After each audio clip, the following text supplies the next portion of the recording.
I am satisfied what is playing my team, but I am not satisfied with the result. We must to win this game in first half, but referee don't give for us to play, and after don't give for us many things. This is shame for this man. But we have, this is not his finish. This is good result for us, but this is not his finish. This is only first half from these two games. Football. Rangers don't play football today. Rangers don't play football. To first goal after penalty, this is not penalty. And for us, don't give penalty, you know. This is a shame for referee, but we must to play now second game. We have 90 minutes to play. And this is now too much different, you know. This is outside and inside, this is different games, you know. But I think we have power to win the second game and to go in Group 5.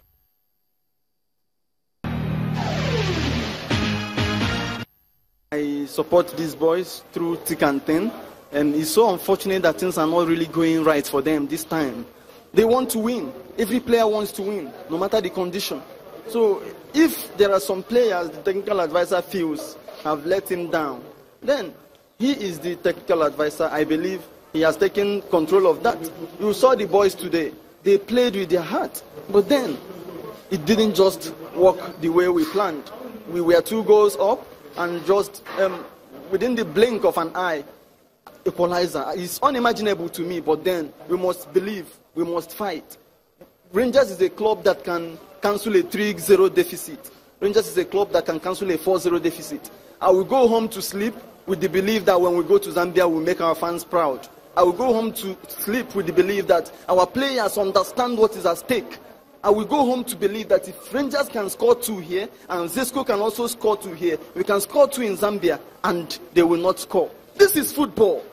This is a game. That is why it's called a game. And like I said, sweet victory in the end. I think that's what our fans need. I know the fans are disappointed, but we appeal to them. This is the time the players need them most. The players also are sober. It's not the best time for the club.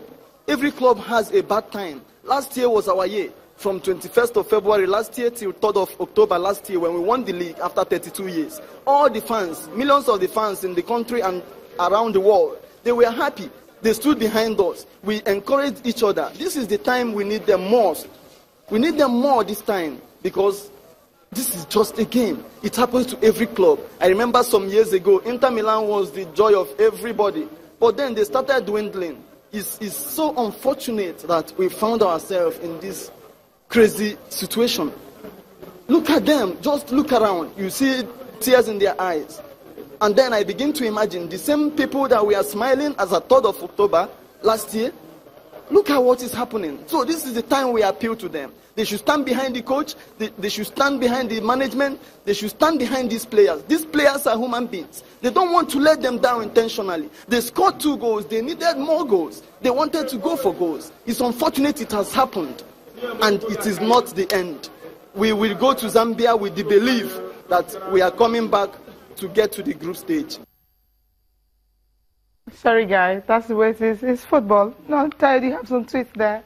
Yeah, I mean, a few tweets, a lot of reactions about the farm violence that we had in Kano and Katsina. Professor Chris Enaina, I got your message. It's basically telling the LMC to mandate all clubs and to have CCTV in the stadium, so at least they can, where corporates can be brought to book. Obviously, that's a very good of course, suggestion, right? The facility, you know, the facility should have lots of cameras, CCTVs, and everything, so that they can in strategic positions, you know, and where there are blind spots, they should have security and everything there. So I understand what the man is trying to say. Yeah, good points. We've got one here from Ibo. He says the problem with away wins in the NPFL is that home teams will always want to cause trouble, but the officials have to remain firm and fair. So let's move on now from the reactions and let's see what the papers are talking about today. We'll start with the Complete Sports and Raw, and that's the Spiger's technical advisor is saying NPFL stars must start with the Chan Eagles. So it looks like they might not get a look in for the African qualifier against South Africa in June. And United keep top 4 hopes alive. Chinasa, I imagine you're very excited about that. Ndidi, okay, tight groin stops Ndidi. That was the match against Everton yesterday. Hopefully, he'll be back for the Champions League. Of course, I think aside the tight groin, I think it was rested, right? Yeah, so that he wouldn't actually aggravate anything, because they actually need him for the Champions League. He's been immensely that team. The engine, he actually makes the tick. So. Okay, from Sporting Sun here, you have Mourinho budget 200 million for Griezmann. Okay, I see how that one will go. And broad lines of friendlies for Eagles. Rangers sack Imama. This is coming from after the draw against Zesco. We are waiting for official confirmation from Rangers if that is true. But what you have here is from Sporting Sun. Chinasia, thank you so much for coming on the Always a pleasure. Thank you. Sorry we didn't talk about Manchester United, but then they'll move to 6th should Arsenal win. Well, thank you for being part of this program. I'm Cecilia Amongo. Enjoy the rest of your day. I'm Tayo Salah.